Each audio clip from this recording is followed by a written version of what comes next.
અમદાવાદના વૈષ્ણોદેવી બ્રિજ પર એક ફોર્ચ્યુનર કાર અને એસટી બસ વચ્ચે ભારે ટક્કર થઈ અને આ ટક્કરમાં ફોર્ચ્યુનર કારનો કચરઘાણ નીકળી ગયો। અમદાવાદના વૈષ્ણોદેવી બ્રિજ પર એક ફોર્ચ્યુનર કાર અને એસટી બસ વચ્ચે આ ટક્કર હતી। ટક્કરમાં ફોર્ચ્યુનર કારનો કચરઘાણ થયો। અકસ્માતમાં એક વ્યક્તિનું ઘટનાસ્થળે મોત થયું હતું। 3 લોકો ઇજાગ્રસ્ત થયા છે। આ લોકોને સારવાર માટે હોસ્પિટલ ખસેડાયા છે। હિંમતનગરથી રાજકોટ જતી એસટી બસ અને કાર વચ્ચે ટક્કર થતા કાર ડિવાઈડર કૂદી સામેના રોડ પર ઉતરી ગઈ હતી, જ્યારે એસટી બસ તેની સામેના રોડ પર ચડી ગઈ હતી। અકસ્માતમાં કારમાં સવાર યુવકનું મોત, જ્યારે યુવતી સહિત 3 લોકોને ઈજા પહોંચતા સારવાર માટે ખસેડાયા છે। પોલીસે જરૂરી કાર્યવાહી બાદ ક્રેન દ્વારા ફોર્ચ્યુનર કારને ક્રેનની મદદથી હટાવી ટ્રાફિક દૂર કરવામાં આવી રહ્યો છે।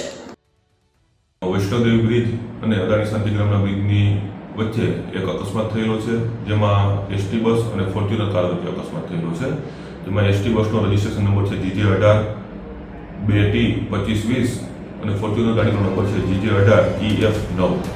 આ અકસ્માતમાં ફોર્ચ્યુનર કારના ચાલક ધવલભાઈ વાઘેલાનું અવસાન થયેલું છે અને તેમની સાથે બીજા એક વ્યક્તિ હતા તે પણ ગંભીર ઈજા પામેલા છે। હાલ સોલા સિવિલ હોસ્પિટલમાં તેમની સારવાર ચાલુ છે। મરણ જનારના પીએમ બાબતેની કાગળની કાર્યવાહી ચાલુ છે, જે પૂર્ણ થયા બાદ એફઆઈઆર દાખલ કરવામાં આવશે।